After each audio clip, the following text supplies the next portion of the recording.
দেশে নির্বাচনের শিডিউল ঘোষণা করা হয়ে গেছে।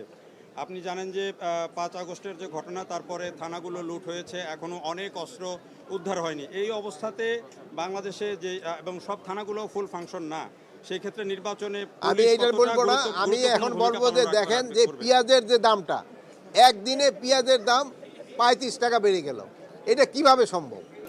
আপনারা আজকে এখানে দেখলেন যে আলু উৎসব, আমাদের যে কোল্ড স্টোর অ্যাসোসিয়েশন, তারা তাদের উদ্যোগেই এটা হয়েছে। এটা একটা খুবই ভালো উদ্যোগ।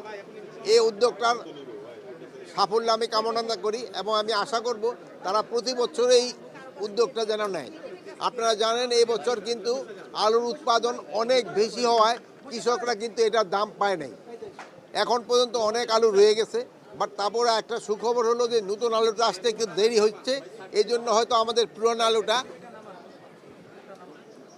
কোল্ড স্টোর থেকে বের হয়ে এবং পাবলিক পুরাটা কনজিউম করতে পারবে।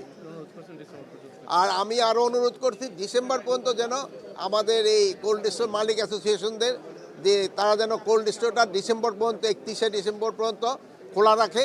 এবং এতে যদিও কোল্ড স্টোরের মালিকদের কিছুটা ক্ষতির সম্মুখীন হতে হবে, মানে ওভারঅল ক্ষতি হবে না, বাট ওই এক মাস রাখলে একটু ইলেকট্রিসিটি বিল বেশি দিতে হবে। কিন্তু ভাইরা তারা রাজি হয়েছে, এতে হয়তো কৃষকরা কিছুটা লাভবান হবে। যেহেতু আরেকটা জিনিস হলো, আপনারা আরেকটা জিনিস কৃষকদের বলতে হবে যে তারা যেন সারের ব্যবহারটা কমায়। ইউরিয়া সারের ব্যবহারটা হওয়ায় মাটি নষ্ট হয়ে যাচ্ছে, প্লাস কীটনাশক, প্রচুর পরিমাণ কীটনাশক দেয়, যেটার জন্য খাদ্যের জন্য কিন্তু খুবই ক্ষতিকর। স্যার, একটা বিষয় যে একদিকে আমরা আলু নিয়ে তো আপনি কথা বললেন, কিন্তু এর মধ্যে দেশে নির্বাচনের শিডিউল ঘোষণা করা হয়ে গেছে।